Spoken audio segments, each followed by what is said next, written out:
Meus amigos, hoje estamos no segundo dia da nossa Semana Jurídica da OAB Praia Grande, organizada com muito carinho por nossa Comissão de Cultura e Eventos Local, presidida pela querida doutora Morgana, que hoje aniversaria, fica mais jovem, né, Morgana? Ao final da palestra, vou pedir para que todos cantem um solene parabéns à nossa merecida, à nossa querida presidente, que tem demonstrado aí uma condução com maestria dessa importante comissão da nossa subseção, né? Prestigiando todas as demais comissões integrantes e participativas da nossa subseção. Parabéns, viu, Morgana, pelo seu aniversário e pela sua competência à frente dessa importante comissão. E agora, não menos competente, quero agradecer e parabenizar também na mesma esteira pelo belíssimo trabalho que vem desenvolvendo a nível estadual, presidindo a nossa Comissão de Cultura e Eventos da OAB São Paulo, o nosso querido doutor Alexandre Rolo, que hoje nos prestigia com uma importante palestra no nosso segundo dia da Semana Jurídica, em comemoração à nossa data, né, ao Dia do Advogado, prestando esclarecimentos relevantes acerca de um tema atual que nós enfrentaremos aí nas eleições que se avizinham, que é o fake news e o direito eleitoral. O doutor Alexandre Rolo já em outras oportunidades prestigiou a nossa subseção, é um parceiro, um amigo querido que a OAB nos trouxe, e ele que é advogado, como nós, mestre e doutor pela PUC São Paulo, conselheiro seccional da OAB São Paulo e atualmente cumulando a função com a presidência da nossa Comissão de Cultura e Eventos da OAB São Paulo. Então, sem mais delongas e agradecendo o prestígio pela participação dos presidentes de comissões, integrantes de comissões e demais colegas da nossa subseção e das subseções vizinhas, transmito a palavra ao nosso querido palestrante, doutor Alexandre Rolo. Boa tarde, presidente Gonçalo, querido amigo, é uma satisfação estar aqui com você, é uma honra estar dividindo esses minutos com a subseção de Praia Grande, queridíssima subseção.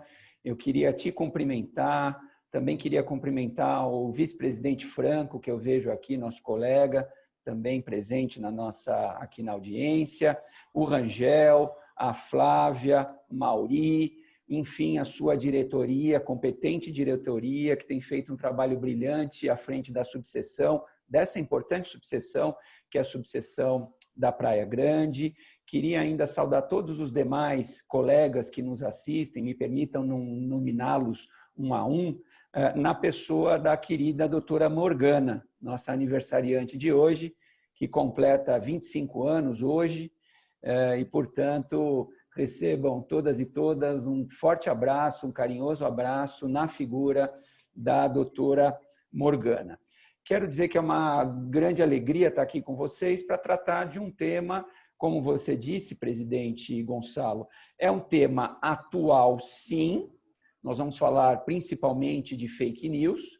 É um tema atual, sim, como você disse, eu me associo a essa sua expressão, tema atual, mas não é um tema novo. Então, nós temos uma diferença entre tema atual e tema novo. Tema atual, digo que você falou e eu concordo, porque é um tema que está na ordem do dia já há muitos anos, não é de agora. E, portanto, não é um tema novo. E por que eu digo isso, queridos colegas, amigos e amigas? Porque quando a gente fala de fake news, a gente não está falando de nada mais, nada menos do que da mentira. Então, a mentira sempre existiu em todas as áreas do conhecimento e também em todos os ramos do direito. Então, não é algo que seja novo, mesmo no direito eleitoral, e também uma coisa que é preciso dizer desde já, é que também não é um fenômeno exclusivo do direito eleitoral. Nós encontramos fake news, nós encontramos mentira em todos os ramos do direito, não apenas no direito eleitoral. Mas no direito eleitoral nós também temos, infelizmente, fake news. É um tema atual, porque fake news, como a gente vai ver, tem o potencial de literalmente derreter candidaturas. é uma preocupação do Tribunal Superior Eleitoral e da Justiça Eleitoral, justamente por esse poder que as fake news têm de derreter candidaturas.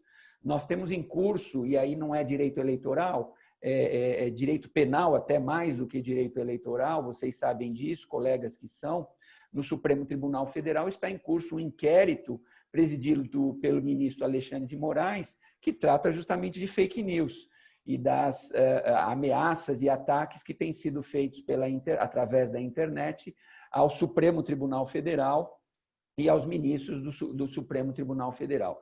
Portanto, é um fenômeno, se me permitam a brincadeira, eu acho que, não sei se o Gonçalo é palmeirense, acho que é, né, Gonçalo? Você é palmeirense? Não. Você não é palmeirense? Não. Mas, enfim, me permitam a brincadeira de dizer que nós estamos aqui falando, ao falarmos de fake news, nós estamos falando, na verdade, de um fenômeno mundial muito diferente do Palmeiras, porque o Palmeiras, como a gente sabe, não tem mundial, né? Então, me permitam aqui essa brincadeira.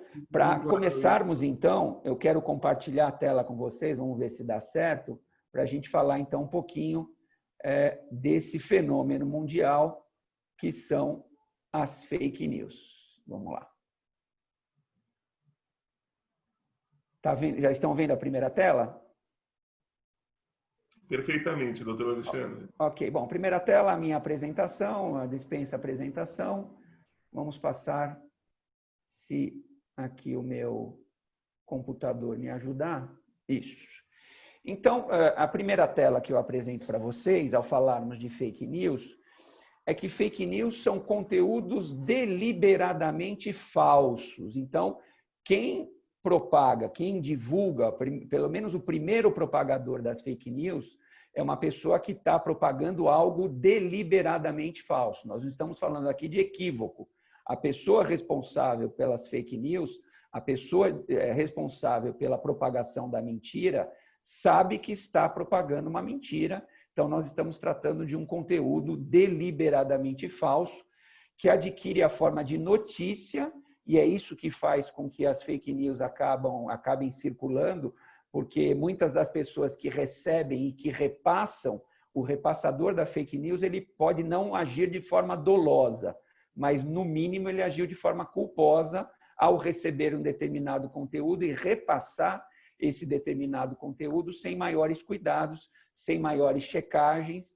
Então, são conteúdos deliberadamente falsos, que adquirem a forma de notícia e que são disseminados na internet com o intuito de gerar algum tipo de benefício. Esse benefício pode ser econômico, esse benefício pode ser político e pode ter outros vieses aí. Para dizer, então, para os senhores e para as senhoras o seguinte: quem trabalha, quem divulga fake news, muitas vezes pretende até mais um proveito econômico do que um proveito político propriamente dito. Ok? A gente já vai ver, por exemplo, a situação da eleição norte-americana, da última eleição norte-americana, onde os meninos da Macedônia eles divulgavam fake news envolvendo a eleição presidencial norte-americana, e o objetivo deles não era político, eles não queriam saber se ia ganhar Hillary, se ia ganhar o Donald Trump, para eles pouco importava. Eles estavam atrás de benefícios econômicos, então é disso que nós estamos tratando. Quem trabalha, entre aspas, com fake news na atualidade, muitas das vezes está atrás de benefício econômico. Muitas das vezes está atrás de likes, de seguidores. E esses likes e seguidores, eles se transformam em dinheiro, porque a pessoa que tem muitos seguidores no Instagram, nas redes sociais como um todo, acabam ganhando dinheiro, por exemplo, com publicidade. Então, eu tenho lá 1 milhão de seguidores e as empresas vão querer, então, fazer a sua propaganda comigo e eu vou ganhar dinheiro, então, para divulgar aquela marca, por exemplo, no meu Instagram, porque eu tenho 1 milhão de seguidores e esses seguidores, então, irão comprar aquele produto, irão contratar aquele serviço. Então, é disso que nós estamos tratando. De pessoas criminosas, na verdade, a gente já vai ver que quando a gente fala de fake news nas eleições, nós estamos tratando de crimes eleitorais.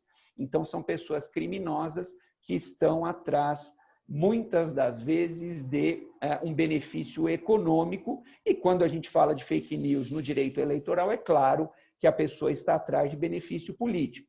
Então, são aqueles militantes digitais que são partidários de um candidato e contrários a um outro candidato e saem disseminando, então, fake news com o objetivo de, neste caso, sim, objetivo político, de atrapalhar determinada candidatura e beneficiar a candidatura daquela pessoa que é o seu candidato. Sem entrar muito no mérito, nós temos em curso no Tribunal Superior Eleitoral uma ação de investigação judicial eleitoral que envolve justamente o atual presidente da República e o atual vice-presidente da República, o Mourão e o Jair Bolsonaro. A chapa presidencial está sendo acusada no Tribunal Superior Eleitoral justamente de ter sido beneficiada com várias fake news divulgadas no ano de 2018 por um exército de militantes digitais que teriam, então, beneficiado a candidatura do Hamilton Mourão e do Jair Bolsonaro. Se vai dar certo, se não vai dar certo, se a ação vai ser julgada procedente ou improcedente, é uma outra história. Eu não estou entrando aqui, eu só estou dividindo essa informação, porque essa realmente é uma informação verdadeira, a existência de uma ação que busca a cassação do Bolsonaro e do Hamilton Mourão, justamente por conta da divulgação de fake news nas eleições de 2020. Quais são os requisitos, então, de uma notícia falsa, de uma fake news? É a falsidade da informação divulgada, primeiro requisito, mais o dolo daquele agente propagador das fake news, mais o dano, que no caso do direito eleitoral vai ser um dano político a uma determinada candidatura. Alguém que é acusado de ser pedófilo, por exemplo. Então, tem dois candidatos, um deles está sendo acusado falsamente de ser pedófilo. Essa acusação, dependendo da forma como ela é divulgada, e sendo fake news, ela vai ter o potencial de prejudicar determinada candidatura, a candidatura vítima. E é disso que nós estamos tratando e o Tribunal Superior Eleitoral está atento a essas questões. Erros jornalísticos não configuram fake news. Nós podemos ter, sim, muitas vezes temos erros jornalísticos. Quem nunca viu o Bonner dar uma informação num dia e no dia seguinte ele corrigia a informação dizendo: olha, ontem nós divulgamos o nome errado e corrigimos, desculpem a nossa falha, etc. e tal. Isso não se trata de fake news, isso se trata de erros jornalísticos que, vez ou outra, acontecem. E quando nós falamos de erros jornalísticos, nós não, com certeza, não estamos tratando de fake news, mas sim, como está escrito aí, de meros erros jornalísticos que, na sequência, são corrigidos pelo próprio jornalista que praticou o erro no primeiro momento. Também é importante que se diga, em relação às fake news, da impropriedade dessa expressão. Eu mesmo me valho, estou falando aqui várias vezes, estou utilizando a expressão fake news, mas, na verdade, essa expressão ela é equivocada, ela é imprópria, porque quando a gente fala de fake news e numa tradução livre, nós estamos falando de notícias falsas. E a notícia, para ser notícia, ela nunca pode ser falsa. Notícia falsa não é notícia falsa é fofoca, notícia falsa é mentira. Então, na verdade, o termo notícia falsa não é um termo apropriado. Fake news não é um termo apropriado. Ou nós temos notícia e a notícia é sempre verdadeira, ou nós não temos notícia e aí nós temos fofoca, nós temos mentira. Nunca a expressão fake news, mas na verdade é uma expressão que caiu no gosto da população e, portanto, todo mundo usa. Eu mesmo estou usando aqui, mas fica essa mensagem também de que a expressão não é a mais adequada possível. A própria Justiça Eleitoral, por exemplo, ela tem tomado muito cuidado de não utilizar essa expressão, ela tem utilizado o termo desinformação. Então, vocês vão encontrar, se vocês forem, por exemplo, no site do TSE, dificilmente vocês vão encontrar a expressão fake news, vocês vão encontrar a expressão desinformação. Disse eu, e digo de novo agora, que mentira não é coisa recente. Fake news, mentira, é coisa antiga. E olha o que está escrito aí na tela. Eva teria sido tentada a colher o fruto proibido, enganada pelas falsas informações da serpente. Ou seja, desde a época de Adão e Eva, e aqui eu não quero entrar na questão religiosa, a gente respeita quem acredita e quem não acredita, mas, enfim, dizem que desde a época de Adão e Eva já tinha mentira, porque a serpente mentiu para Eva e induziu a Eva, então, a fazer a colheita daquele fruto proibido. Então, para dizer que mentira não é nenhuma novidade, nem no direito eleitoral e nem na própria sociedade humana de todos os tempos. Então, a mentira vem desde a época de Adão e Eva. E aqui no direito eleitoral, nós temos a Lei das Eleições, que é uma lei de 1997, é a Lei 9.504 de 97, e para quem acessar a Lei 9.504 de 97, veja, 97, nós estamos falando aí 97, 2007, 2017, são 23 anos já que tem essa lei, que é a chamada Lei das Eleições. E desde 1997, pelo menos, na verdade isso já vem antes disso, nós já temos o artigo 58 da Lei das Eleições tratando da afirmação sabidamente inverídica. Então, lá no artigo 58, que trata esse artigo 58 do direito de resposta, o artigo 58 é aquele artigo que regulamenta, que regula o direito de resposta. E lá no 58 nós já temos, então, a informação, a afirmação sabidamente inverídica, ou seja, desde 97, eu não sei exatamente quando começou a internet no Brasil, mas eu acredito que em 97 nós não tínhamos ainda a internet no Brasil e, portanto, desde antes da própria internet no Brasil, nós já tínhamos uma lei, que é essa Lei das Eleições, tratando da afirmação sabidamente inverídica, que nada mais, nada menos é do que fake news. Então, a gente já tratava de fake news desde 1997. Trata-se, infelizmente, de um novo business que utiliza tecnologia de ponta e muito dinheiro a serviço de uma estratégia global de desinformação. Eu vou repetir aquilo que eu já falei antes. Muitas vezes, quem trabalha, entre aspas, aqui com fake news, está querendo ganhar dinheiro, está querendo ter algum proveito econômico, está querendo ter mais likes, mais seguidores e transformar isso em dinheiro no bolso daquela pessoa.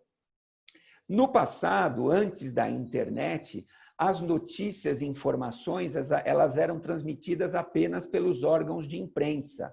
Então, antes da internet, como é que a população era informada? Como é que as notícias chegavam até a população? Através dos órgãos de imprensa, através do rádio, através da televisão, através da imprensa escrita, os jornais, as revistas. Eram assim que as informações, ou era assim que as informações chegavam até a população. Com a internet, nós somos bilhões de jornalistas, entre aspas. Por quê? Porque se no passado a informação passava por um filtro, que eram justamente os jornalistas que trabalhavam em órgãos de imprensa, em rádios, em televisão e nas mídias impressas, nos jornais e nas revistas, com a internet, todos os internautas, são os jornalistas, entre aspas, do passado. Porque nós mesmos criamos as notícias, né? Entre aspas.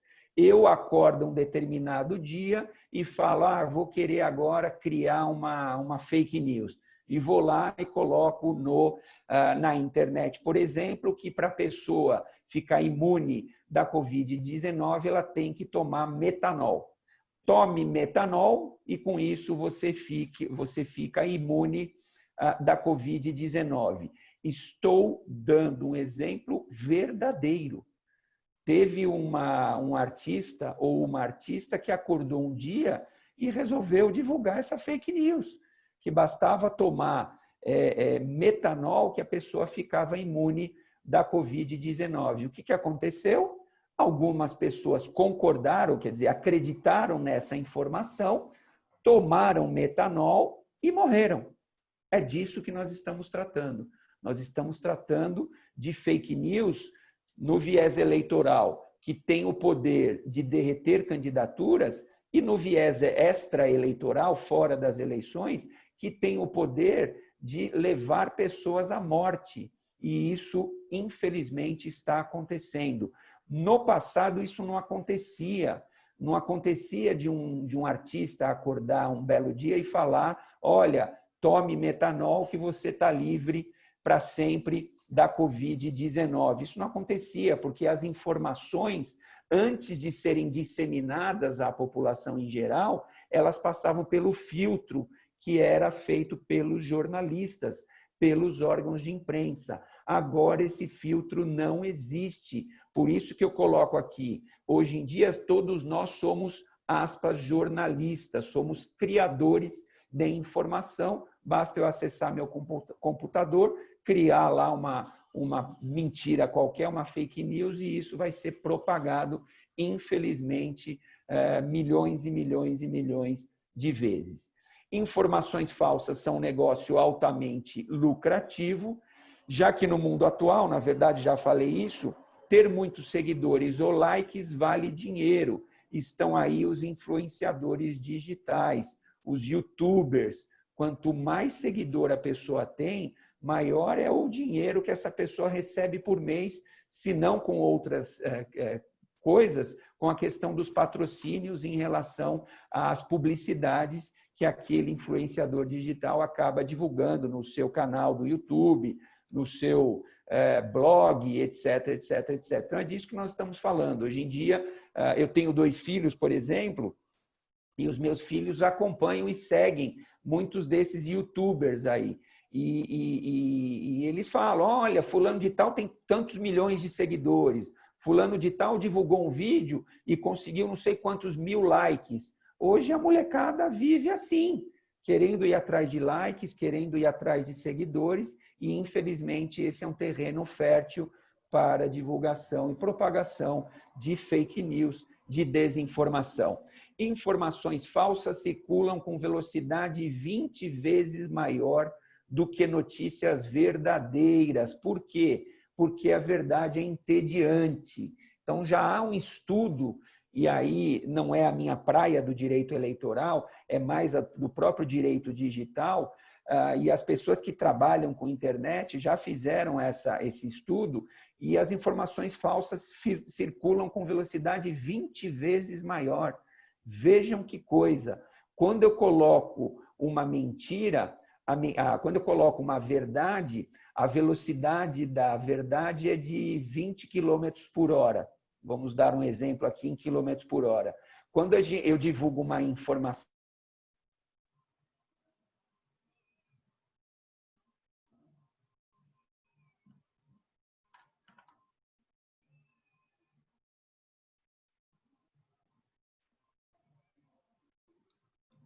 Doutor Alexandre? Acho que estamos com algum probleminha de conexão. Elaine, você está me ouvindo? Sim, doutor Gonçalo. Acho que o doutor Alexandre teve alguma interrupção na internet. Perfeito. Vamos aguardar, então. Alguém tem um contato direto com ele? Não, mas eu tenho contato do pessoal do Cultura. Eu vou entrar em contato lá com eles, Gonçalo. Perfeito. Obrigado, viu? Nada. Enquanto isso, eu vou pausar a gravação, tá, Gonçalo? Tá certo. ajuda aí, Gonçalo. Doutora, agora deixa eu falar. Você estava comentando, você terminou a parte de fake news, as informações. Eu acho que você estava no slide posterior a essa. Infelizmente, nós não vamos conseguir usar O slide, né? o slide mais, mas enfim, eu vou seguindo aqui o meu script e a gente vai. Você tinha comentado dos danos que as pessoas são interessadas, a maioria das pessoas que acabam praticando a fake news, né, divulgando a fake news, estão interessadas no retorno financeiro. Estava mais ou menos abordando nessa seara. É isso aí. Então, assim, uma outra informação importante é que as notícias falsas, elas circulam com velocidade 20 vezes maior do que as notícias verdadeiras. Por quê? Porque a verdade é entediante. Então, já há um estudo que foi feito em relação à internet, né? E já foi constatado que as informações falsas circulam com velocidade 20 vezes maior, para a gente ter, então, uma ideia de como é a circulação das fake news através da internet. As informações falsas, elas viralizam por conta do nosso gosto pelas fofocas. Então, na verdade, o gatilho que move as fake news é justamente a fofoca. Nós somos, e aqui eu estou generalizando, é claro, nós somos fofoqueiros. Então, a gente gosta de uma fofoquinha, a gente recebe uma determinada informação e a gente corre para divulgar aquela determinada, para compartilhar aquela informação recebida, porque muitas vezes a gente quer ser o primeiro a divulgar naquele nosso grupo de amigos. Então, eu recebo aquela informação, já quero divulgar para ser o primeiro a divulgar no meu grupo de WhatsApp entre os amigos, e aí eu não checo se a informação realmente é verdadeira, se não é verdadeira, e com isso as fake news vão se propagando e vão ganhando essa velocidade. Em 5 minutos eu atingi aí uma quantidade absurda de pessoas. E qual é o antídoto, então, contra a desinformação? O antídoto contra a desinformação é justamente a informação. Então, falando especificamente do direito eleitoral, mas eu posso falar também da própria Covid-19. Uma pessoa bem informada, ela não vai tomar metanol e achar que vai estar livre de se infectar com a Covid-19. Mesma coisa no direito eleitoral. O eleitor bem informado, ele saberá distinguir o que é verdade e o que é mentira numa campanha eleitoral. Então, o antídoto contra a desinformação é justamente a informação. Daí, então, a importância de cada um de nós, a gente checar as informações antes da gente compartilhar, seja no campo do direito eleitoral, seja em outro campo, seja no campo da Covid-19, eu não vou sair compartilhando qualquer tipo de informação antes de checar, porque, na verdade, eu posso estar compartilhando não uma informação, mas sim uma desinformação, uma mentira, uma fake news. Nas eleições presidenciais norte-americanas, vejam só que interessante, foram identificados centenas de sites que divulgavam informações falsas, centenas de sites contra a Hillary, a favor da Hillary, contra o Trump. Estamos falando da última eleição presidencial norte-americana, né? Não estamos falando dessa que vai ser esse ano. Então, foram identificados centenas de sites, alguns falando bem da Hillary, alguns falando mal da Hillary, alguns falando bem do Trump, alguns falando mal do Trump, e muitos desses sites eram operados a partir da Macedônia. Isso tudo foi descoberto, passada a eleição, isso tudo foi descoberto. E quem operava isso a partir da Macedônia eram 2 jovens que não queriam saber nada das eleições norte-americanas. Eles não estavam preocupados, eles não eram partidários da Hillary ou contra a Hillary, a favor do Trump ou contra o Trump. Eles queriam justamente din-din, eles queriam seguidores, eles queriam likes. Então, eles começaram, não tinham nada para fazer, queriam ganhar dinheiro com a internet e focaram nisso, então, em disseminar e divulgar informações falsas envolvendo as eleições presidenciais norte-americanas, para vocês verem que muitas vezes quem propaga as fake news, às vezes não tem nem coloração político-partidária. Às vezes a pessoa quer realmente like, quer realmente seguidor, quer realmente o proveito financeiro, e não, para ela pouco importa se quem vai ganhar é o Haddad, se quem vai ganhar é o Bolsonaro. Então, tudo isso tem que ser investigado, por exemplo, numa ação como essa, que eu já falei, que está em curso no Tribunal Superior Eleitoral. As informações falsas, eu já falei, têm potencial de derreter candidaturas. Quanto mais parecida, com mais cara de notícia, com mais cara de veracidade, maior é o potencial que essas informações falsas têm, essas desinformações têm, de prejudicar candidaturas. E as fake news também é uma outra coisa muito importante de ser falada, meus amigos e minhas amigas. Ganharam força principalmente por conta das restrições às outras formas de propaganda. Então, quem conhece um pouquinho mais de direito eleitoral sabe que a propaganda eleitoral está cada vez menor, está cada vez mais restrita.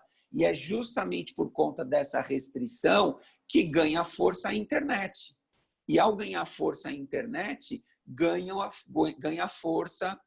força as fake news, ganha força a desinformação. Então, é por conta disso. Por exemplo, eu posso divulgar a minha candidatura através de um cartaz na minha casa? Não posso. É até meio metro quadrado que eu posso colocar, por exemplo, na minha casa, se eu quiser divulgar a candidatura de um amigo meu. É um adesivo de meio metro quadrado. Posso colocar uma faixa? Não posso. Posso usar outdoor? Não posso. Posso fazer? Não posso. Eu não posso quase nada em termos de propaganda eleitoral. Então, com isso, ganha força justamente a internet.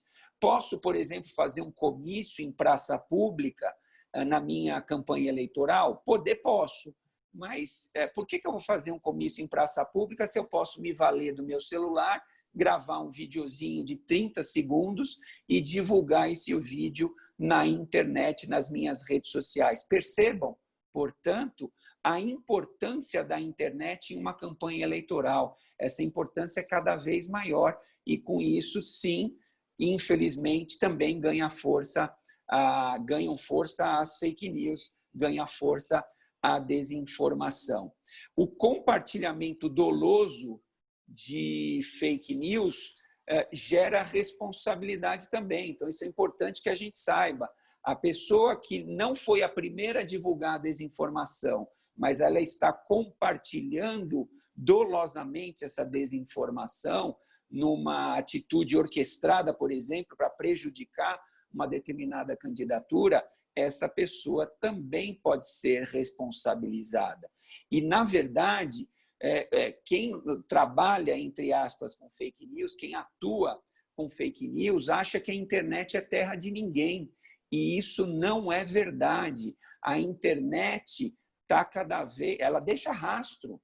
A internet possibilita que eu quebre o IP do computador daquela pessoa que divulgou as fake news. Portanto, quem acha que está trabalhando com fake news e não vai ser descoberto que a internet é terra de ninguém, está muito enganado. Muito pelo contrário, cada vez mais é fácil de se quebrar o IP de um computador e de você descobrir, então, quem é o propagador das fake news. Aliás, por falar nisso, é importante que se diga também que o Tribunal Superior Eleitoral, para as eleições de 2020, firmou convênios com as grandes empresas de tecnologia, com Google, com Facebook, com Instagram, etc., trazendo as grandes empresas de tecnologia para o lado dela justiça eleitoral. Por que eu estou falando isso? Porque, com isso, as grandes empresas de tecnologia estarão ao lado da justiça eleitoral para descobrir o propagador das fake news, e aquele que for o propagador das fake news responderá, inclusive, por crime eleitoral. Repito, com a ajuda das grandes empresas de tecnologia. Então, a justiça eleitoral não está sozinha no combate às fake news. A justiça eleitoral tem grandes aliados que são as próprias empresas de tecnologia. Então, vou dar um exemplo, presidente Gonçalo. Vamos imaginar que eu divulgue fake news através do Facebook. Sabe quem é que vai ajudar a me denunciar? O Facebook. Eu divulgo fake news através do YouTube. Sabe quem vai ajudar a me desmascarar? O YouTube. Então, vejam que foi uma grande sacada da Justiça Eleitoral trazer as grandes empresas de tecnologia para ao lado da Justiça Eleitoral, para ajudar a Justiça Eleitoral a justamente combater a propagação das fake news. Nós temos também no Código Eleitoral, caminhando aqui para não sei se para o final, mas pelo menos para um avançar aqui do tema fake news, e depois a gente pode falar de alguns outros temas também que são importantes em termos de direito eleitoral, que são os crimes contra a honra. Nós temos no Código Eleitoral os crimes contra a honra, aqueles que a gente conhece, que vêm do Código Penal, injúria, calúnia e difamação, também constam do Código Eleitoral. Portanto, muitas vezes as fake news podem representar crimes contra a honra. Ao divulgar uma fake news contra um determinado candidato, eu poderei estar caluniando aquele candidato, difamando, injuriando aquele candidato e, portanto, o propagador das fake news tem que ficar atento a isso. Poderá cometer crime de calúnia, poderá cometer crime de injúria, de difamação, que são exatamente iguais ao Código Eleitoral. Quem conhece a calúnia, a difamação e a injúria do Código Penal conhecem também essas figuras do Código Eleitoral. Simplesmente muda o código, muda o número do artigo, mas o núcleo do tipo continua sendo exatamente o mesmo. E qual é a diferença? Quando é que eu sei se a pessoa cometeu um crime comum ou um crime eleitoral? A injúria praticada em ambiente eleitoral é uma injúria eleitoral e, portanto, vai ser aplicado o Código Eleitoral e não o Código Penal. Eu vou aplicar o Código Penal quando o crime contra a honra for praticado fora do ambiente eleitoral. Quando nós estivermos falando de um ambiente eleitoral, de uma eleição, nós estaremos falando de crimes contra a honra de natureza eleitoral, que são os artigos 324, 325 e 326 do Código Eleitoral. Não bastasse isso, e vejam como o Código Eleitoral não me deixa mentir. Eu falei desde o início que fake news não é uma novidade, não é algo novo, é algo antigo. Nós temos no Código Eleitoral, que é uma lei de 1965, estamos falando, portanto, da década de 60, desde 1965, nós temos, por exemplo, lá o artigo 323 do Código Eleitoral, que diz o seguinte: divulgar na propaganda fatos que sabe inverídicos em relação a partidos ou candidatos e capazes de exercer influência perante o eleitorado é crime eleitoral, punido com detenção de 2 meses a 1 ano. Portanto, desde 1965, nós temos um tipo penal ligado a fake news, divulgar fatos sabidamente inverídicos envolvendo o candidato, partido ou coligação, é o artigo 323 do Código Eleitoral. E aí eu termino essa parte de fake news, presidente Gonçalo, e aí a gente pode falar de mais 2 ou 3 temas ainda ligados ao direito eleitoral, com um exemplo de fake news eleitoral que sempre circula em todas as eleições. E o exemplo é o seguinte: eu já recebi umas 200 vezes, e aí a informação falsa diz o seguinte: você sabe para que serve o voto nulo? Interrogação. Não sabe, não é mesmo? Não se preocupe, acredite que menos de 1% da população saiba algo sobre isso. Aí vem a fake news. Segundo a legislação brasileira, se a eleição tiver 51% de votos nulos, o pleito será anulado. 51% de votos nulos, o pleito será anulado. E novas eleições têm que ser convocadas imediatamente e os candidatos não eleitos ficarão impossibilitados de concorrer nessa nova eleição. É disso que o Brasil precisa, um susto nesta gente, nulo neles. Essa é a informação falsa que circula em todas as eleições. Tremenda mentira. O que conta numa eleição, quer eleição majoritária, quer eleição proporcional, são os votos válidos. Então, os votos nulos não contam para nada. ainda que eu tenha 60% de votos nulos, o que vai contar são os votos válidos. E, portanto, se eu tiver 70% de votos nulos, as pessoas se elegerão com esses outros 30% de votos válidos. Então, o prefeito vai se eleger com uma quantidade menor de votos, o vereador vai se eleger com uma quantidade menor de votos. Então, voto nulo não anula a eleição, porcaria nenhuma, isso é fake news. Mentindo, né, doutor Alexandre? Não Apenas entendi. está mentindo de exercer o seu direito ao voto. Exato, exatamente isso. E outro absurdo tremendo que está contido nessa divulgação aqui, nessa informação falsa. Os candidatos não eleitos ficarão impossibilitados de concorrer nessa nova eleição.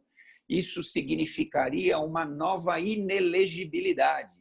Quer dizer, eu participei de uma eleição, a eleição foi anulada porque teve muitos votos nulos e aí eu fico inelegível para a próxima eleição. Eu não posso participar de uma próxima eleição. Então, vejam o nível de idiotice desse tipo de informação que é divulgada e pretende enganar o eleitorado, né? Não sei para que serve. Aliás, também tem o seguinte, ainda que fosse verdadeira essa informação, eu não sei para onde levaria a realizar uma nova eleição, porque realizar eleição custa dinheiro e é o povo brasileiro que paga a eleição.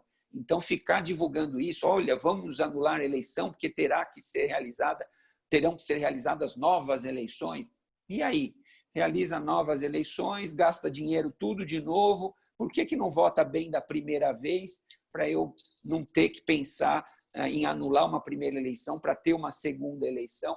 É só votar bem, os candidatos estarão aí, serão registrados pela Justiça Eleitoral. Eu posso não gostar de muitos candidatos, mas sempre alguém eu consigo encontrar algum candidato bom, voto nesse candidato bom e é para isso que serve uma eleição. Presidente, é o seguinte, eu vou te devolver a palavra, mas podemos falar um pouquinho, se tiver tempo, de coligações proporcionais, podemos falar um pouquinho de pré-campanha, podemos falar um pouquinho do financiamento, podemos abrir para perguntas, enfim, eu fico à sua disposição, você que é o presidente, você que conduz. Doutor Alexandre, nós vamos abrir para as perguntas, mas eu acho que seria interessante prestar alguns esclarecimentos, porque nós já temos notado algum abuso com relação a pré-campanhas. Eu acho que esse tema, se puder abordar, e os outros que o nobre amigo citou, também são importantes. Aí, de repente, numa próxima oportunidade, eu já tenho pensado aqui em fazer um trabalho intenso esse ano com a nossa querida presidente da comissão correspondente, que é a doutora Maria do Carmo, né? Estamos constantemente trocando ideias e, inclusive, a gente tem intenção de trazer conhecimento dos colegas e, de forma mais ampla, à sociedade outros temas. Então, acho que, oportunamente, a gente te contata para abordar outros temas, mas seria conveniente prestar os esclarecimentos agora com relação à pré-campanha, se possível.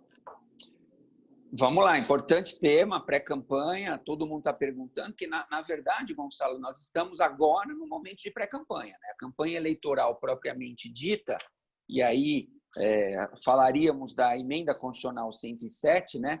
Mas a propaganda eleitoral propriamente dita começa no dia 27 de setembro, no mês que vem, ainda tem mais de um mês, mês e meio, até começar mesmo a propaganda eleitoral, e, portanto, até começar de verdade a campanha eleitoral. Portanto, nós estamos hoje, 12 de agosto, em momento de pré-campanha. E aí fica a dúvida, né? O que pode, o que não pode em termos de pré-campanha? Pode fazer isso, pode fazer aquilo? E eu costumo resumir a pré-campanha, primeiro dizer que não existe fórmula matemática, né? Nós estamos aqui diante de direito. Direito é uma ciência humana, não é uma ciência exata, portanto, vai ter que ser verificado cada caso concreto para eu saber o que é pré-campanha legítima e o que é propaganda antecipada. Pré-campanha legítima, ok. Propaganda antecipada gera multa, gera sanção pecuniária. Então, a pergunta é justamente saber o que é permitido e o que não é permitido, o que é pré-campanha e o que é propaganda antecipada para efeito de eventual punição da Justiça Eleitoral. E aí eu convido, sempre que eu falo sobre pré-campanha, convido os queridos amigos advogados e advogadas a darem uma olhadinha no artigo 36A da Lei 9.504 de 97. É o artigo 36A da Lei das Eleições que trata justamente da pré-campanha, e lá está escrito tudo aquilo que é possível em termos de pré-campanha. Eu também costumo convidar os amigos, quando a gente fala de pré-campanha, a dar uma lida no Recurso Especial Eleitoral 5124, Recurso Especial Eleitoral do TSE 5124, 5.124, do ministro Fux, que também trata bastante dessa questão da pré-campanha.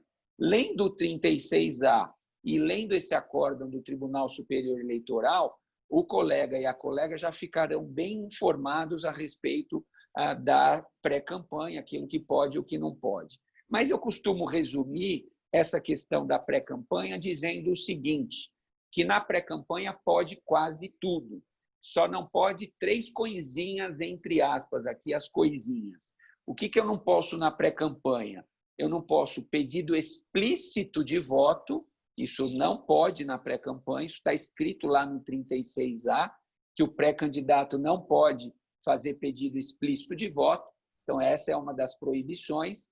A segunda coisinha que não pode fazer na pré-campanha é fazer aquilo que é proibido na campanha, ou seja, o que é proibido na campanha também é proibido na pré-campanha, não teria sentido ser proibido na campanha e ser permitido na pré-campanha. Então, tudo aquilo que é proibido na campanha também é proibido na pré-campanha. Vou dar um exemplo. Utilização de robô na internet para divulgação de conteúdo nas redes sociais. Utilização de robô não pode na campanha e também não pode na pré-campanha. Distribuição de brinde não pode na campanha, também não pode na pré-campanha. Então, está cheio de pré-candidato querendo distribuir camiseta para a população. Não pode. Não pode distribuir na campanha, também não pode distribuir na pré-campanha. E boné? Também não. Lixa de unha? Não. Chaveiro? Não. Marcador de truco? Não. Marcador de livro? Não. Nada. Não pode nada de brinde. Cesta básica? De jeito nenhum. Dentadura? Não pode. Frango assado? Também não. Nada. Não pode fazer distribuição de brinde na campanha, também não pode fazer distribuição de brinde na pré-campanha. Então, tudo aquilo que é proibido na campanha é proibido na pré-campanha. E a terceira coisinha que eu não posso fazer na pré-campanha é gastar muito dinheiro na pré-campanha. Por quê? Porque na pré-campanha não há prestação de contas. Na pré-campanha não tem conta bancária ainda aberta para a movimentação dos recursos que eu arrecadei para utilizar na minha campanha. Então, eu não posso gastar muito dinheiro na pré-campanha. Mas, Alexandre, o que é muito dinheiro? Depende. Depende da candidatura, depende do município. Então, vou dar um exemplo também. Se nós estivermos falando aí de um teto de gastos de R$100 mil para vereador, por exemplo, teto de gastos de R$100 mil. O que é razoável gastar na pré-campanha? Mais ou menos, não tem uma tabela, mais ou menos entre 10% a 20% do teto de gastos da campanha. Então, se a gente está falando de uma campanha de, no máximo, R$100 mil, entre 10 e 20 mil reais na pré-campanha dá para defender. Mais do que isso, a pessoa corre o risco de praticar abuso do poder econômico, situação que levou à cassação, por exemplo, de uma senadora da República, aquela juíza que é chamada de Moro de Saia, que acho que é Selma Arruda, se não me engano. Ela foi cassada pelo TSE justamente por conta de abuso do poder econômico praticado durante a pré-campanha. Então, resumindo, eu posso quase tudo na pré-campanha, só não posso pedido explícito de voto, só não posso gastar muito e só não posso fazer na pré-campanha aquilo que é proibido também durante a campanha eleitoral. Então, esse é o resumo aí em relação à pré-campanha.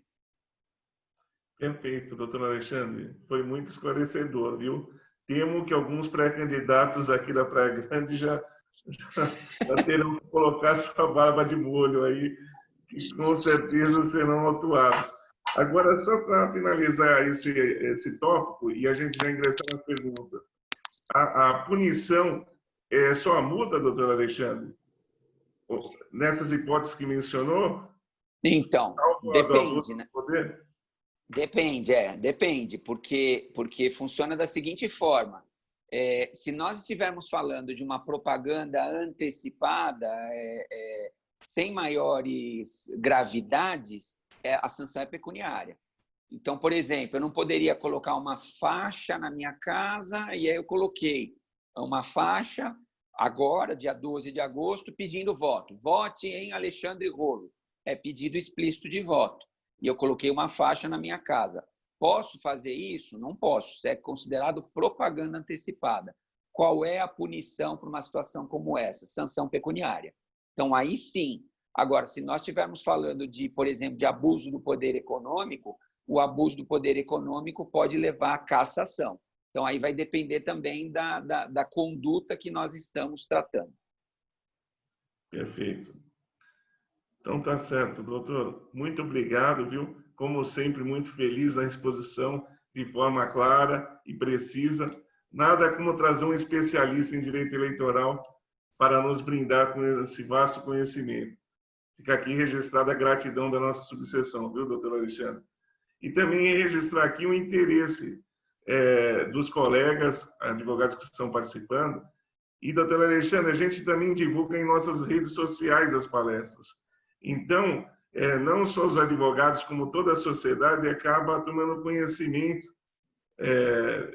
dos temas que nós trazemos aqui para serem discutidos, não só internamente, como também perante a sociedade.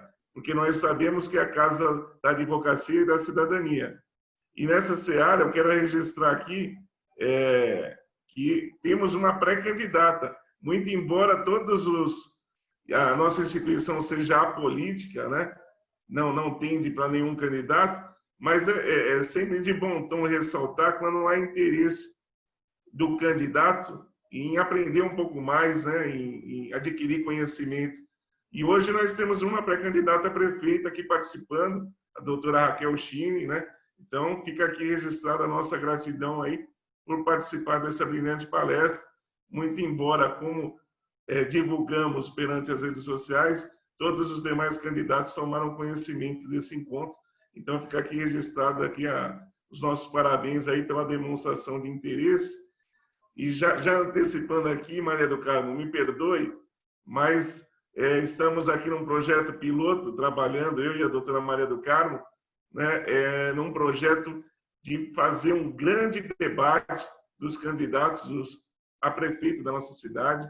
Oportunamente a gente divulgará esse projeto, né, doutora Maria do Carmo, ainda estamos formatando, mas será uma oportunidade importante de a gente trazer à tona aí a toda a sociedade praia-grandense as propostas para que eles possam avaliar, conhecer cada candidato e oportunamente aí decidir no momento oportuno.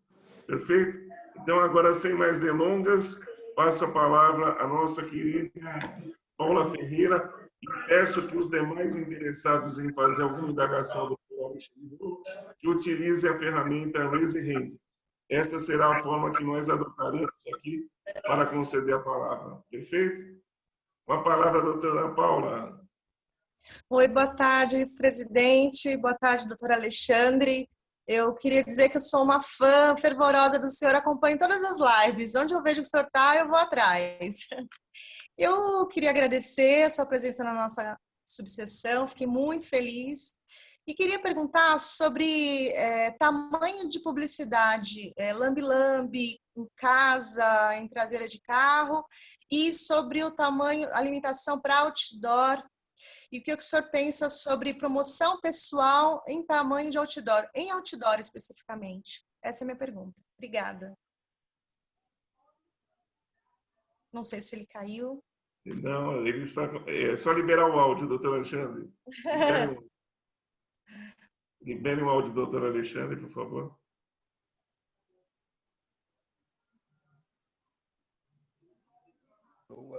Alô, é isso. Tinham me mutado, eu estava tentando tirar o mute e não estava conseguindo. A culpa não foi minha agora, hein? Então, tinham cortado a minha palavra, mas vamos lá. Bom, primeiro, obrigado pela pergunta, Paula, e você é muito gentil nos seus elogios também. Merecidos. Obrigado. Na verdade, eu vejo 3 perguntas diferentes aí, né? A primeira pergunta envolve o tamanho da publicidade, ou lambi-lambi, ou carro, adesivo em carro e tal.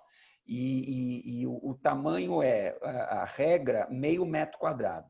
Então, meio metro quadrado não pode mais que isso, inclusive nos vidros dos carros.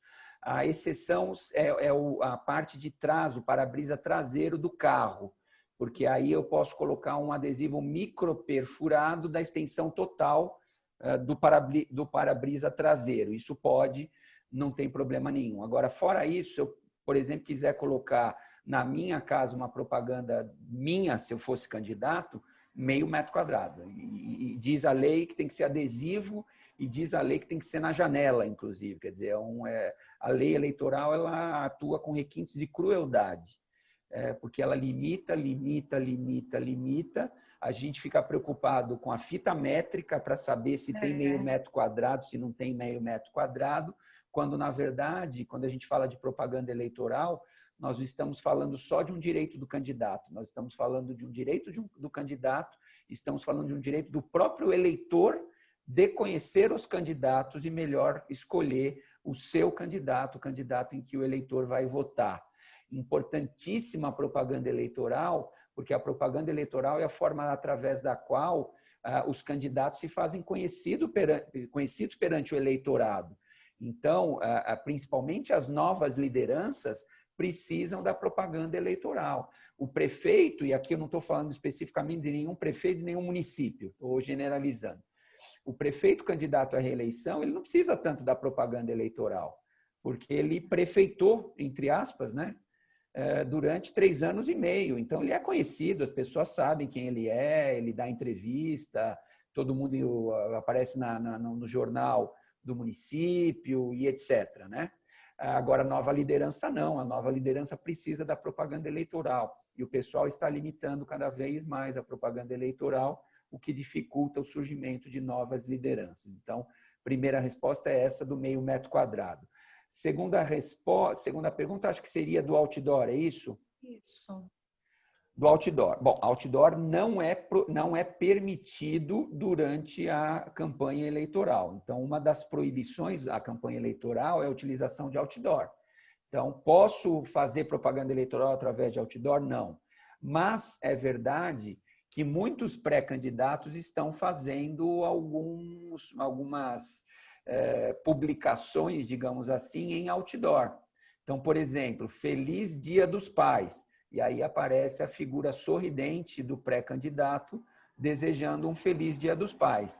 Não está falando nada de campanha, não está se dizendo pré-candidato, não está mencionando eleição, não tá. Isso é promoção pessoal.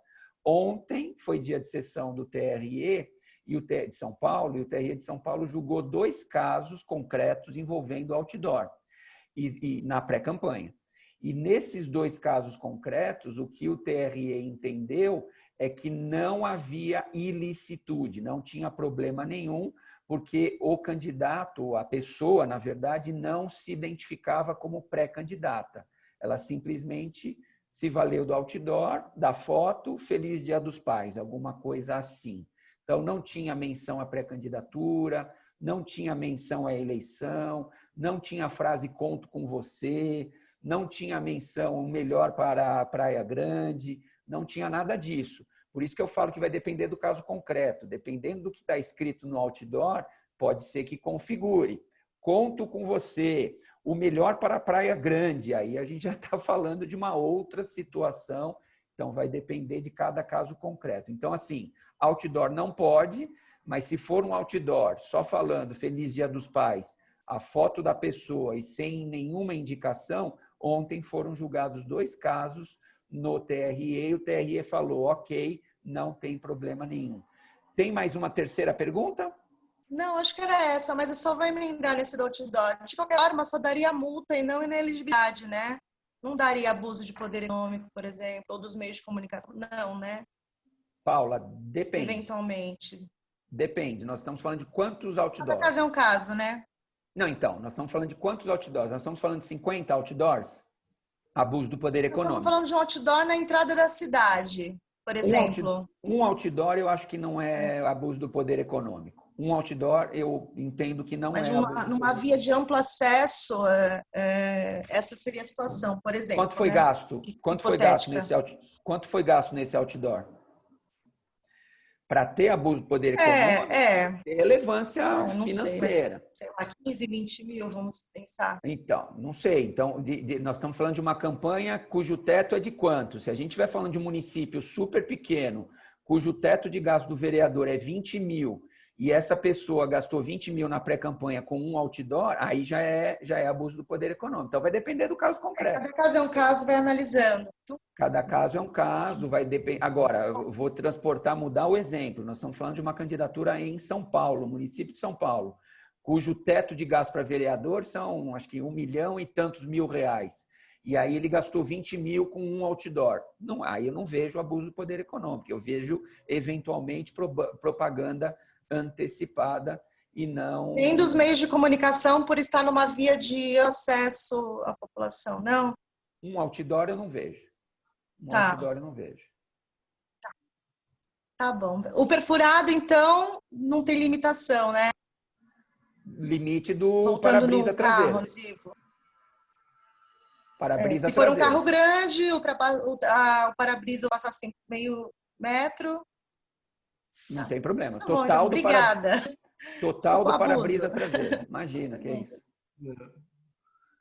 Perfeito. Mais alguém gostaria de fazer uso da palavra ou fazer alguma indagação?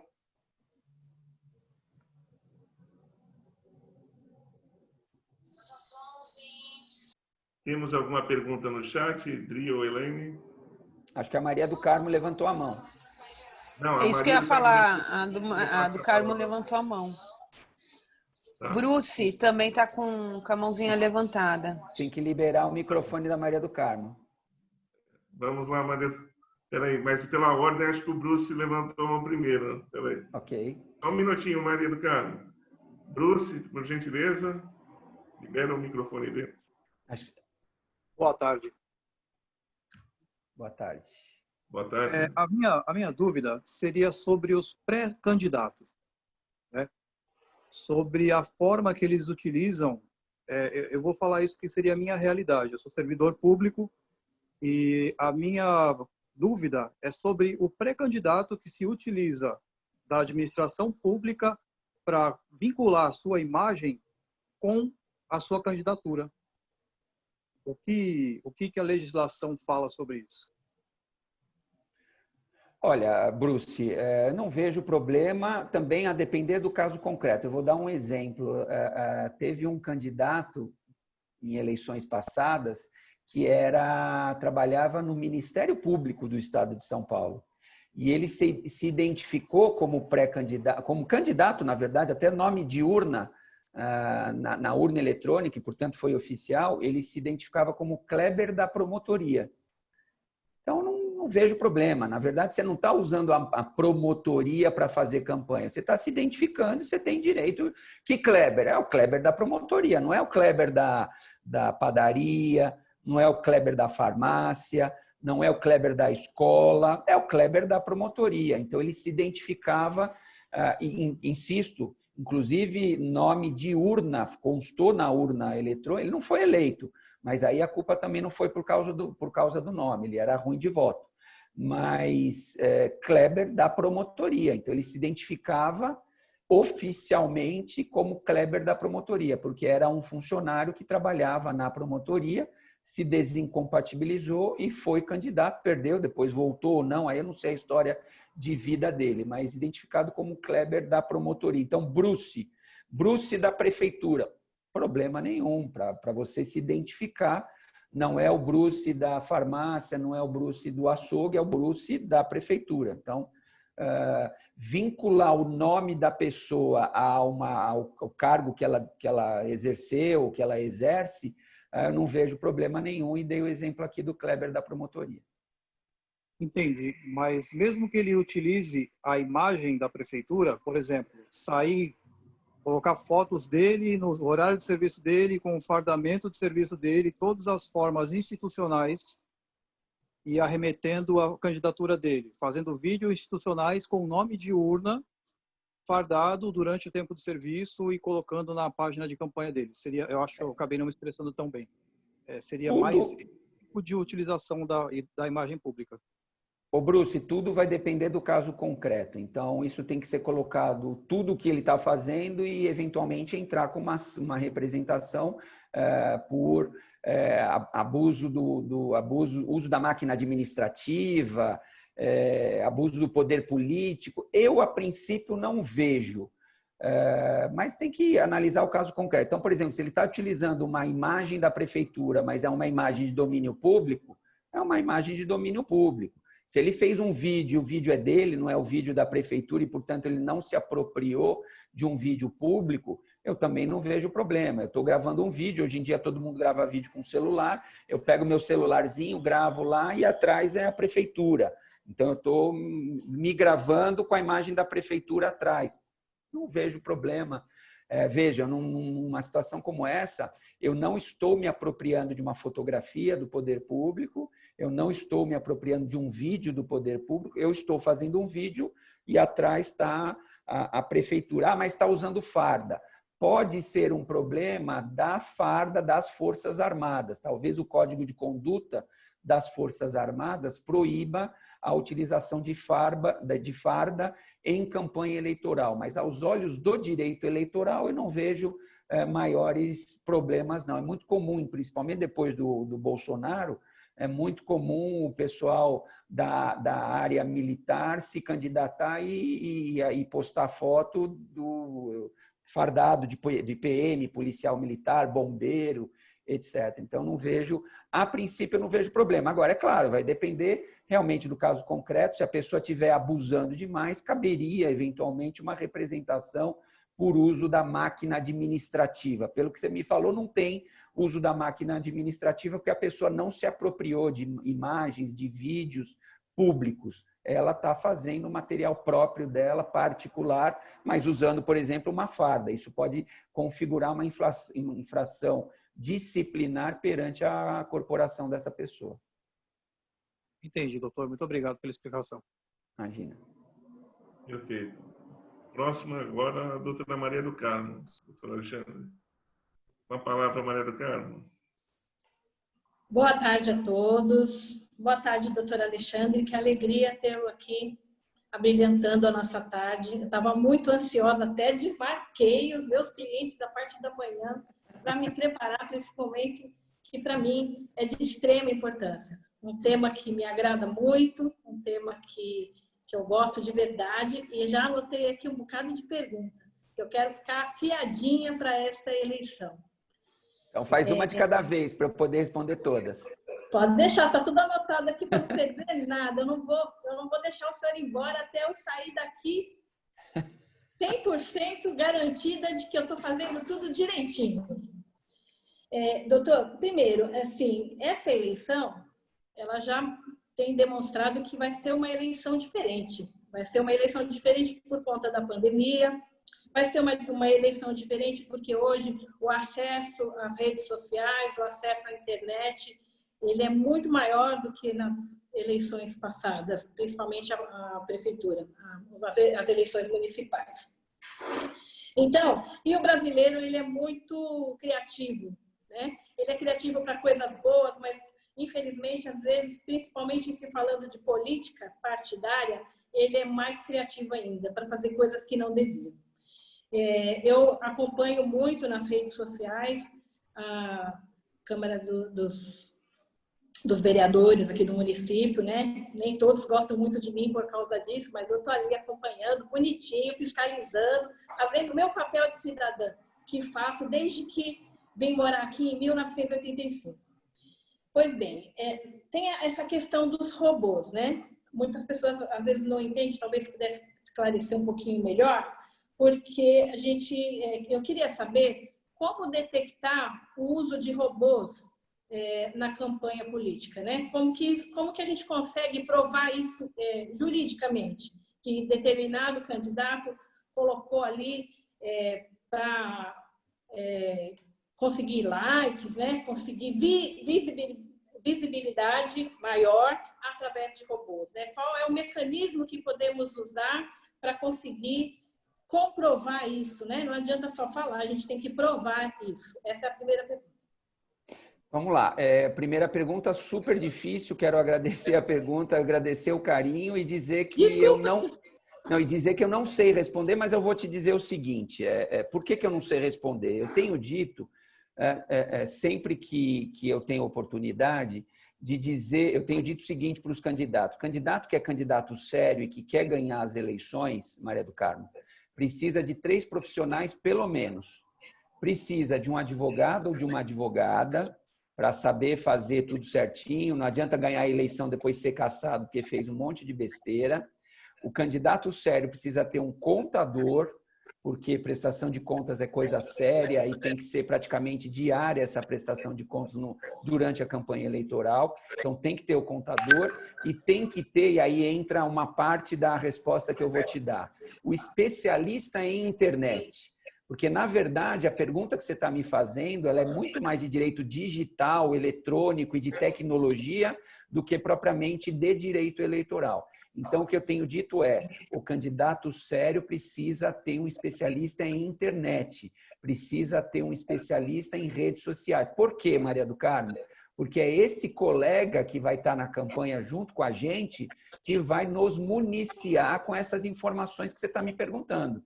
Então, quem vai saber como é que detecta um robô ou não, e aqui nós estamos falando de algoritmo, e eu sei tudo menos de algoritmo, quem vai detectar essa questão do algoritmo é o especialista em internet. Então, é o especialista de internet da campanha que vai dizer: Alexandre Rolo, você está na campanha junto, você é o jurídico da campanha? Sou. Então, está aqui, ó, é assim, assim, assim, assim, assim. Se vira. Aí ele vai me dar o material, eu vou colocar isso, reduzir isso em uma petição e vou entrar com a representação, pedindo tutela de evidência, tutela de urgência, aí passa a ser a questão jurídica. Então, assim, realmente, eu não sei tecnicamente falando como detectar um robô, eu peço desculpas, mas eu confesso que eu não tenho essa informação técnica. Quem vai saber disso é o especialista em internet, que muitas vezes nem é advogado, é um cara ligado à TI, tecnologia de informação, e que vai dar o caminho das pedras para o advogado fazer a petição e requerer em juízo aquilo que tiver que ser requerido. Que pena para o candidato honesto, que bom para o desonesto, né? Porque a gente sabe que quem usa desse artifício... Estão me ouvindo? Sim. Quem usa desse artifício, na verdade, não tem a boa-fé de querer fazer uma campanha limpa. Por isso a minha preocupação. Que a gente sabe quem é capaz de fazer isso, né? A grande não é tão grande assim, apesar do nome. Gonçalo, meu querido, me perdoe de não ter te cumprimentado. Eu estava muito emocionada com a presença do doutor Alexandre aqui, querendo falar com ele. Acabei esquecendo de você. Uma boa tarde para você, meu querido, meu amigo. Gonçalo tem sido um grande companheiro, tem me ensinado muita coisa. Me perdoe. Um beijo, meu querido. A segunda pergunta. Eu não peguei assim do início, cheguei um pouco atrasada, porque eu estava atendendo uma pessoa até a Silvana chegar, minha sócia, e eu queria só, eu não sei se foi falado por isso, então se foi, me perdoe da pergunta, tá? Eu vi falando sobre o erro jornalístico, o jornalista fazer uma certa declaração e depois no dia seguinte, né, dizer, foi um erro e se retratar. Em algumas situações, né, e a gente acompanha, não estou nem falando da eleição municipal, mas da questão nível Brasil, a gente vê que existe uma diferença muito grande entre um canal de comunicação e outro, né? Um desce a lenha no presidente, o outro passa o pano, né? E, na verdade, a população, se não ficar atenta, fica confusa, não sabe quem está falando isso, né? A minha pergunta é, na situação aquele jornalismo, né, se demonstrar continuamente tendencioso a defender ou a atacar determinado político. Vamos usar ali o Bolsonaro como exemplo, porque ele apanha num canal e no outro canal ele é defendido, né? Havendo uma comprovação, aí eu penso, né? Aí peço que o senhor me explique, que existe a possibilidade dessa rede de comunicação sofrer uma penalidade de ser entendido que aquela informação possa ser considerada fake news, ok? Isso? Assim, não é necessariamente fake news, Maria do Carmo. O que você está perguntando é um exemplo clássico de abuso dos meios de comunicação social. Então, o que nós temos é o seguinte, nós temos no direito, como você sabe, todos aqui sabem, que está na Constituição, a liberdade de imprensa.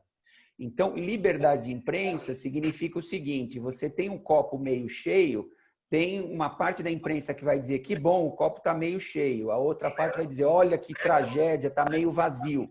Então, são formas diferentes de você ver uma mesma situação. Agora, então, isso é liberdade de imprensa. Você pode ter pontos de vista diferentes. Agora, em uma situação em que um determinado veículo de comunicação social só fala bem, exageradamente bem de um determinado candidato e só fala mal, exageradamente mal de determinado candidato, aí nós não estamos falando de liberdade de imprensa, aí nós estamos falando de abuso.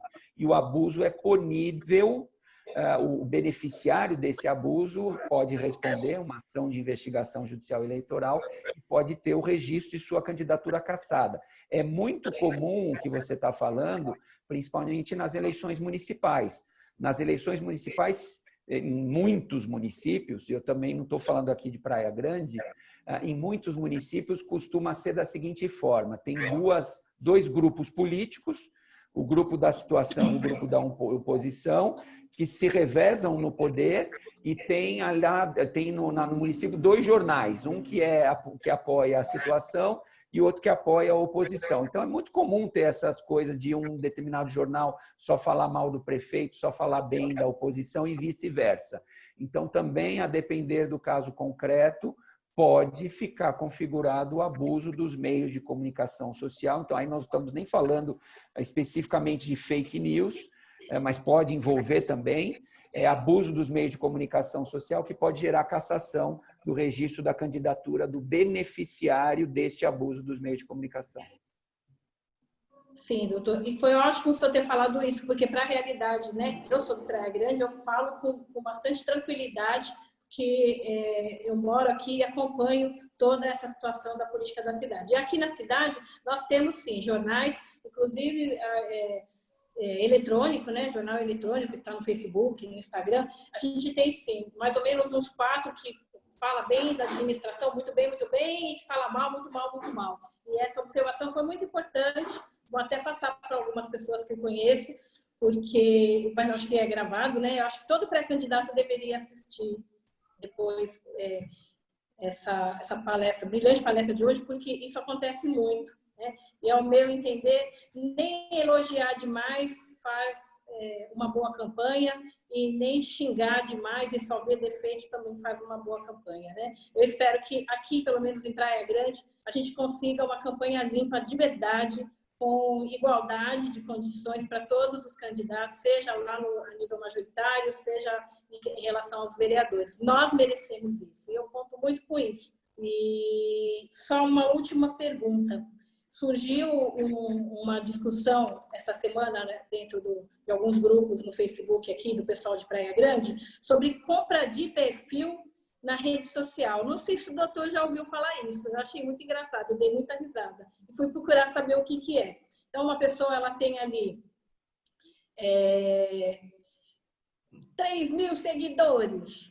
Do Carmo tem 3.000 seguidores. Aí alguém chega e fala assim, eu quero comprar o seu perfil. Vai lá na configuração, muda tudo e joga lá para aquele candidato. No que se encaixa, né? Qual tipo de crime se encaixa? Porque é um crime, né? Ele está usando uma situação.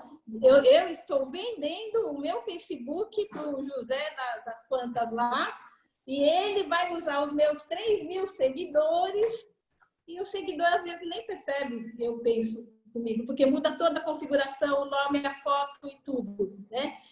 Com a finalidade de campanha política para conseguir conquistar essas, pelo menos, vamos dizer assim, 10% desses 3.000 para votar nele. Olha, interessante essa questão, né? Na lei das eleições, quando se fala em propaganda eleitoral na internet, é expressamente proibido, por exemplo, a compra de mailing. Então, eu posso, enquanto candidato, mandar e-mail para a minha lista, a lista que eu tenho, que é o meu mailing, né? Isso se chama mailing. Então, se eu tiver 5.000 pessoas cadastradas no meu mailing, eu posso mandar e-mail para essas 5.000 pessoas que eu tenho cadastrado, mas eu não posso comprar mailing.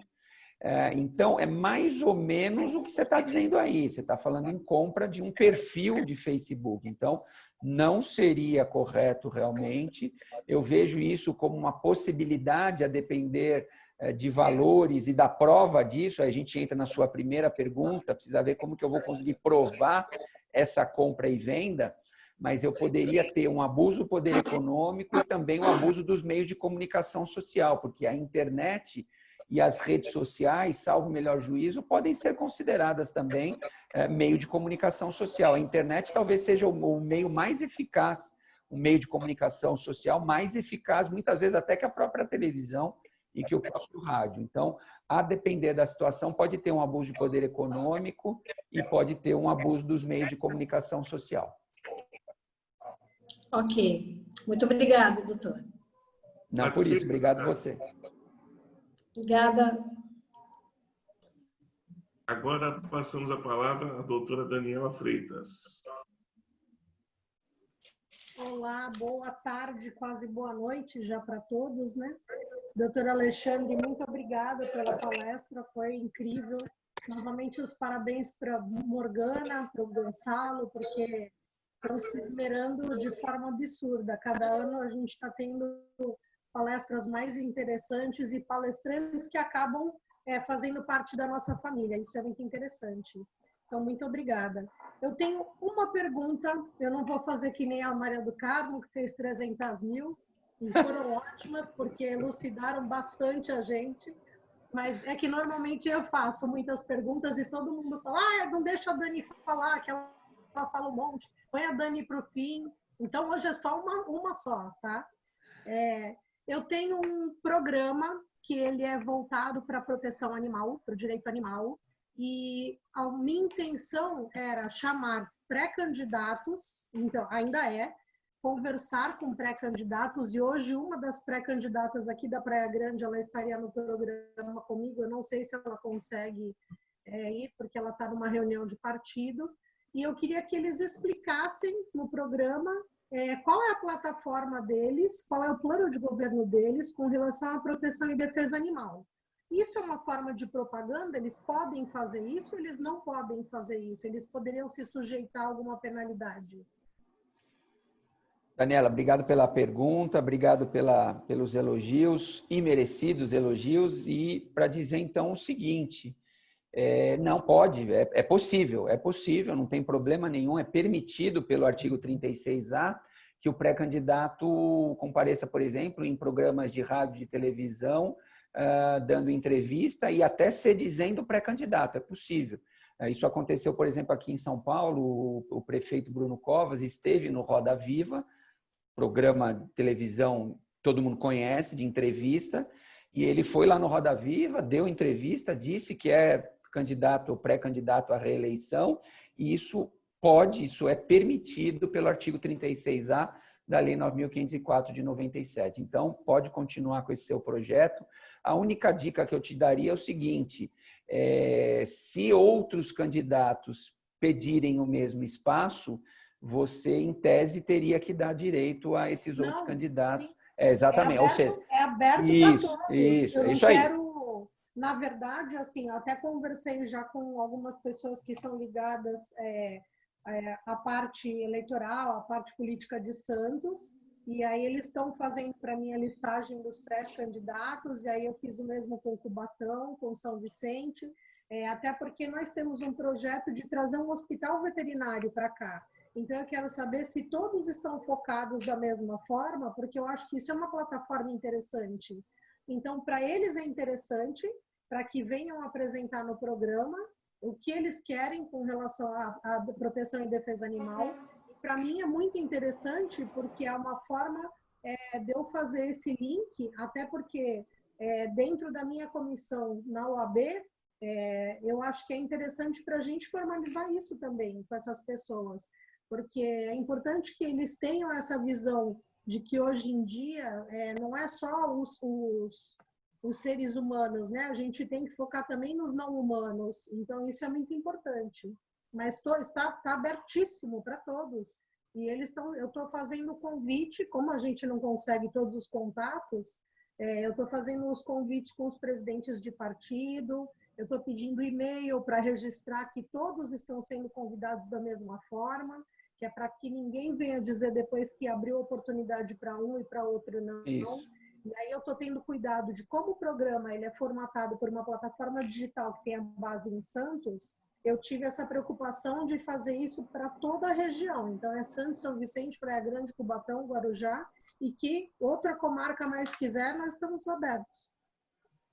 Perfeito, era o único cuidado que eu penso que você deveria tomar e você já está tomando. Então, toca o barco porque é possível, é permitido pelo 36A da Lei das Eleições. Ok, obrigada, viu, doutor? Imagina. Perfeito. Bom, mais algum colega? Não vejo nenhuma mão levantada. Podemos caminhar para as considerações finais? Não tem mais nenhuma pergunta no chat, não, né, Elaine? Não, Gonçalo. Por enquanto, não. Perfeito. Então, vou passar a palavra à doutora Morgana e, na sequência, à doutora Maria do Carmo para as considerações finais. E, Morgana, só vou pedir para você se ater aos eventos da próxima semana, porque o nosso mês de agosto é um mês cheio de eventos, e aí talvez a gente se prolongue bastante aí nos anúncios. Então, restrinja os eventos da próxima semana, por gentileza, tá bom? Por favor, pede para liberar o microfone do Marcelo. Oi, vocês estão me ouvindo? Sim, estamos te ouvindo. Sim, Mariana. É que minha rede caiu, eu pulei aqui para eu tirei o Marcelo do lugar. Bom, primeiro, eu quero agradecer muito o aceite do Dr. Alexandre em vir nos presentear hoje, na tarde de hoje, com essa brilhante palestra. E para mim foi um presente de aniversário tê-lo aqui conosco hoje. Foi assim, foi incrível. Você nos tirou muitas dúvidas e eu acho que abriu a cabeça de muita gente aqui, né? E eu estou muito grata mesmo, gratidão por estar aqui conosco. Quero agradecer a todos os colegas aqui presentes, todos os presidentes de comissões, membros de comissões. Quero agradecer a todo o público que nos está prestigiando nessa tarde, né? Que nos está nos prestigiando. Eu estou muito feliz, né? Só tenho que agradecer mesmo. Eu quero aproveitar para também fazer um agradecimento especial ao nosso presidente, Dr. Gonçalo Menezes, que sempre nos apoia para a realização desses eventos. Está sempre do nosso lado, sempre acreditando na nossa proposta, né? E dizer para o doutor Alexandre que o ideal da subseção Praia Grande é trabalhar em consonância com a seccional. Então, sempre eu procuro o Departamento de Cultura e Eventos, pergunto para eles como que a gente pode trabalhar juntos, e eu tenho tido um respaldo muito grande, eu tenho muito a agradecer ao senhor e toda a sua equipe, que está sempre aqui do nosso lado, né? E quero agradecer também hoje ao Ivo, a Bruna, que estiveram aqui conosco, nos auxiliando no início da nossa palestra. Um agradecimento especial também às nossas colaboradoras, Adriana, Elaine e Isis, que estão sempre conosco aqui, nos prestigiando e nos auxiliando para que todos esses eventos sejam realizados. E também eu tenho que dar alguns recadinhos, aproveitando para dar alguns recadinhos aqui para vocês. Na próxima semana... Gente, só um minutinho, desculpa. Eu já estou emocionada. Tem crédito, Morgana, tem crédito. Tem crédito hoje? Muito obrigada. Amanhã, eu quero convidar a todos para participarem amanhã da palestra do inquérito policial como instrumento de garantia, com o expositor Dr. Sérgio Lemos Nassur.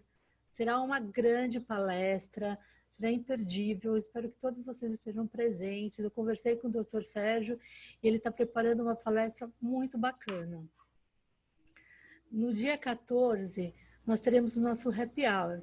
Será o Boteco em Casa. Foi organizado pela ATS junto com a OAB Praia Grande. Tá? Então, assim, conto com a participação de todos vocês. Teremos música ao vivo. Será um evento muito bacana, também preparado com muito carinho. E eu vou dar os recados só da próxima semana. Então, no dia 17, teremos a palestra Aspectos Atuais e Relativos à Proteção Animal, Legislação e Casos, com a expositora a doutora Núbia Bueno Soares. No dia 19, nós teremos a palestra Os Desafios dos 14 anos da Lei Maria da Penha, com a expositora doutora Gabriela Sequeira Quermesse, apresentando o primeiro painel, que será Violência Psicológica. A doutora Tainá Silveira, apresentando o segundo painel, Violência Sexual. Doutora Thaís Périco, apresentando o terceiro painel, Violência Patrimonial. Doutora Natália Ramos Martella, apresentando o quarto painel, Violência Física. E doutora Lázara Cristina do Nascimento de Carvalho, apresentando o quinto painel, Violência Moral. E no dia... Gente, eu vou passar só... No dia 21, tem mais uma na próxima semana, nós teremos a palestra Saúde Mental da Mulher Advogada em Tempos de Pandemia, com a expositora doutora Cláudia Patrícia Luna Silva. E também quero pedir que todos os advogados, todos os colegas aqui presentes, participem da nossa campanha Quarentena Solidária, onde estaremos fazendo a arrecadação de alimentos não perecíveis, fraldas descartáveis, qualquer tamanho, leite em pó e produtos de higiene pessoal.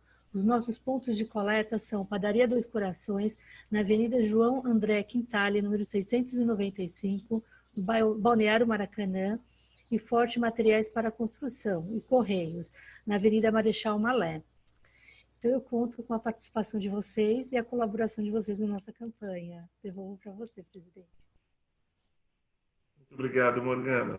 Muito obrigado pela dedicação. Tá? Ao final, eu canto os parabéns. Aguarde. Agora, com a palavra, a doutora Maria do Carmo, nossa presidente da Comissão de Direito Eleitoral da Subseção Praia Grande.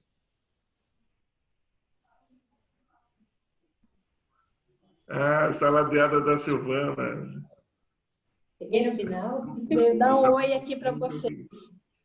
Para mim poder participar aqui, ela tem que trabalhar no outro lado. Alguém tem que trabalhar nesse escritório. Perfeito. Justo. Doutora Alexandre, mais uma vez, muito obrigada por sua participação aqui, nos abrilhantando com a sua palestra.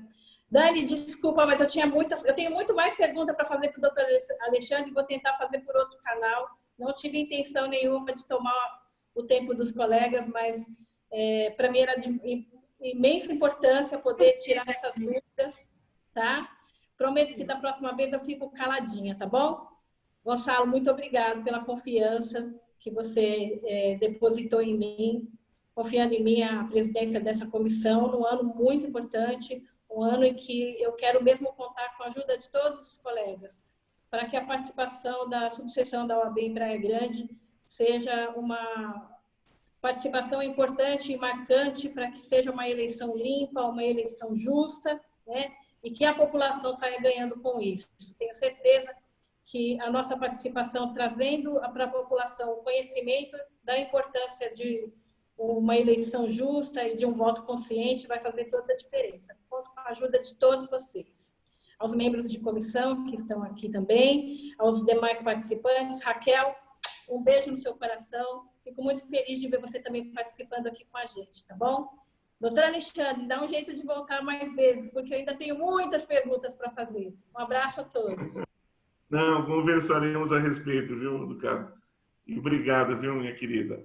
A doutora Alexandre percebeu, né, o motivo da escolha, né? A doutora do Carmo é uma idealista, assim como eu, ex-presidente, e acho que nessa função de representante dessa importante comissão relacionada ao direito eleitoral e assuntos legislativos, temos que ter pessoas bem intencionadas.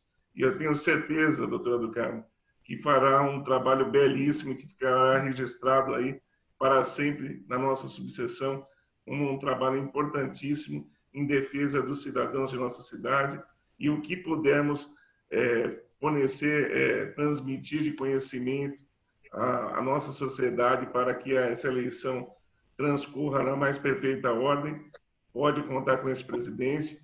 Tenho certeza, confio no seu potencial, e o nosso projeto aí para as eleições sairá em breve aí com êxito, tenho certeza disso.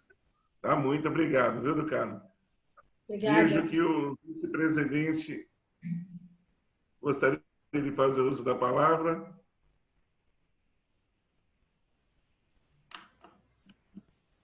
Olá, boa tarde a todos, a todas.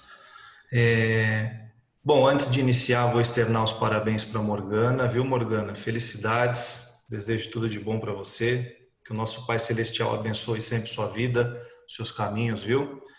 São os nossos votos mais sinceros.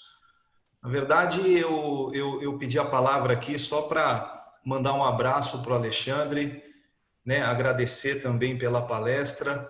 E eu estava conversando agora um pouco, eu acabei tendo que atender uma ligação aqui, Alexandre, ele estava conversando com o nosso diretor da CAASP, Roberto Araújo, e comentei que estava vendo sua palestra aqui e pediu para que eu mandasse um abraço para você, viu? Para que eu externasse aí todo o carinho, toda a consideração que o nosso diretor da CAASP tem pela sua pessoa. Tá? E recebi mensagens aqui também do nosso tesoureiro, doutor Mauri, do nosso secretário-geral, doutor Rangel, pedindo para que a gente também lhe transmitisse aí os agradecimentos, né, pela forma sempre atenciosa que trata a subseção de Praia Grande. A palestra foi muito boa, eu não vou dizer que eu não tenho dúvida nenhuma, porque em se tratando de direito eleitoral, uma matéria que a gente também atua um pouco aqui no município, é muito complicado, né, Alexandre? É um assunto que vai muito do caso concreto, mas fica aqui os parabéns pela excelente explanação. Realmente a palestra foi muito interessante e esperamos vê-lo novamente aí dentro em breve. E oxalá que de forma física, né? De forma presencial, se possível, né? É o que todos queremos, né? Que possamos estar mais próximos, nos abraçarmos, enfim. E é isso, tá? Muito obrigado, a palestra foi muito legal mesmo. Parabéns a Morgana, né? Não só pelo aniversário, mas pela promoção aí da semana, e para a do Carmo também, porque o tema, né, é afeto à comissão que a do Carmo preside. Muito bons os questionamentos. E agradeço a presença de todos os estudantes também, as estudantes, as pessoas que se interessam pelo tema, a pré-candidata Raquel, que participou aqui, mostrando muito interesse, mostrando realmente comprometimento com as eleições. Acho muito bacana e acho que deveria servir de exemplo para os demais. E é só isso, gente. É só deixar um forte abraço mesmo. E amanhã tem mais e estaremos juntos. Tá bom? Grande abraço aí. Boa tarde a todos. Agora sim, doutor Alexandre, mais uma vez, o nosso muito obrigado. Nós temos muita admiração e isso foi transparecido através da manifestação dos integrantes das nossas comissões de trabalho e também dos participantes dessa grande palestra, né? Então, como eu mencionei anteriormente, já fica aqui o convite para que a gente possa retornar ao nosso encontro, né? Não acredito que nos próximos meses consigamos fazer de forma física, mas que ainda seja de forma virtual. Aquela nossa live que realizamos foi muito produtiva e são com encontros como esse que a gente consegue propiciar aí a evolução não só da nossa classe, mas também como parte de toda a sociedade de nossa cidade, de nosso estado, de nosso país. Então, o doutor é um exemplo de advogado, né? Tanto que foi convidado a representar essa importante comissão da nossa subseção paulista, a Comissão de Cultura e Eventos. Foi uma das importantes figuras aí que trouxe, que apoiou a candidatura do nosso presidente Caio Augusto, que é um ferrenho defensor dos cidadãos, né? É uma grande liderança do nosso Estado, e são com figuras como esta, como a do Dr. Caio, como a do Dr. Alexandre, de pessoas íntegras, de pessoas responsáveis, que precisamos nos cercar para representar órgão tão importante como a nossa Ordem dos Advogados do Brasil. Ainda mais abordando esse assunto, né, doutor Alexandre, fake news, né? Nós sabemos, porque fomos testemunha de quantas fake news sofremos durante o período eleitoral da OAB, pessoas mal intencionadas, pessoas que não têm comprometimento com a instituição, que só se interessam por propagar o mal, ou então pegar algum elemento, distorcer da vida pessoal dos candidatos, como a do presidente Caio Augusto. São pessoas vazias, que nada acrescentam, não é, presidente Alexandre Bolo? Mas, graças a Deus, a verdade, embora entediante, ela se sobressai e sempre acaba sendo vitoriosa. E é com essas palavras que eu encerro, defendendo a integridade, a lisura, esse comportamento ético que esse nobre amigo, doutor Alexandre Bolo, sempre despendeu, não só nas suas funções enquanto advogado, mas também nas funções institucionais, representando a nossa querida OAB São Paulo. Muito obrigado, nossa gratidão. E agora, agradecendo a todos os participantes, a todos os presidentes de comissões, aos nossos queridos colaboradores, Elaine, Adriana, convido a todos para que liberem os seus áudios. Eu sei que vai fazer um pouquinho de barulho, mas a nossa presidente da Comissão de Cultura e Eventos merece, e possamos aqui cantar os parabéns à nossa querida doutora Morgana. Pode ser? Não sei se vai dar certo, se vai dar microfonia, mas vamos tentar aqui. Dá para liberar, Elaine? Os que quiserem liberar e participar do coro... Está liberado para todo mundo abrir. Tá. Já está liberado para vocês, tá? Quem quiser participar, vamos lá. Parabéns. Você, muitas felicidades,